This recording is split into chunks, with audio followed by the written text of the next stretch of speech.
اور آپ نے خطابات میں سنا ہوگا کہ جب وہ خطاب کے دوران دائیں طرف دیکھتے تو فرماتے کیوں جی، کیوں جی مولانا، وہ نگاہ گرم اس خاکسار پر پڑتی، وہ اس گناہگار کو فرماتے کیوں جی، کیوں جی مولانا۔ اور یقین کریں جب وہ یہ فرماتے ہیں نا کیوں جی، تو آپ کی نگاہوں سے جب نگاہیں میری ملتی اور مبارک زبان سے کیوں جی کے الفاظ نکلتے تو روحانیت سے اتنے پر ہوتے کہ میرے دل پہ شیشے کی طرح لگتے، اور آپ کے آنسو بھی جاری ہو جاتے اور میرے آنسو بھی جاری ہو جاتے، کیفیت طاری ہو جاتی۔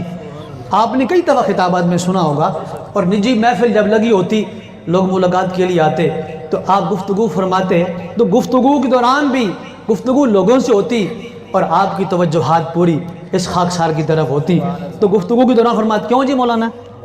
کیوں جی۔ میں نے خود دیکھا اور سنا، یہ علامہ صاحب دیکھیں اس کے عینی شاہد ہیں بالکل میں موجود تھا اس وقت۔ جی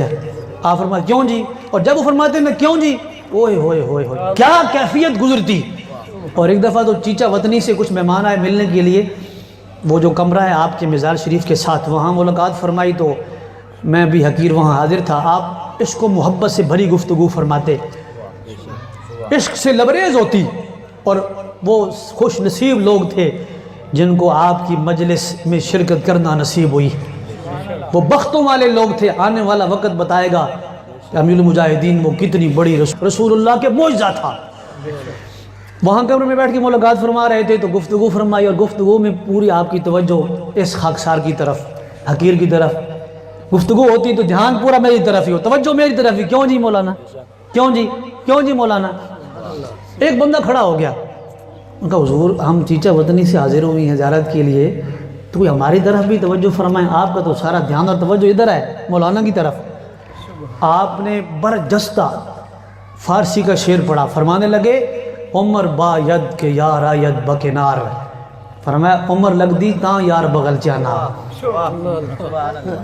عمر لگ دی تاں یار بغل چانا، اے میں ایک گھنٹے واسطے آؤ تو یار بغل چے نہیں آنا۔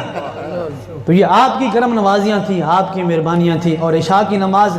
کا آپ کا یہ معمول تھا، گھر میں ہوتے تو عشاء کی نماز جماعت سے پڑھتے مسجد میں، اور نماز کے بعد وہاں درود شریف ہوتا، درود شریف پابندی سے اہتمام سے آپ پڑھتے، جتنا بڑا کوئی لیڈر یا کوئی رہنما ملنے کے لیے آتا آپ سارے کام چھوڑ دیتے، اس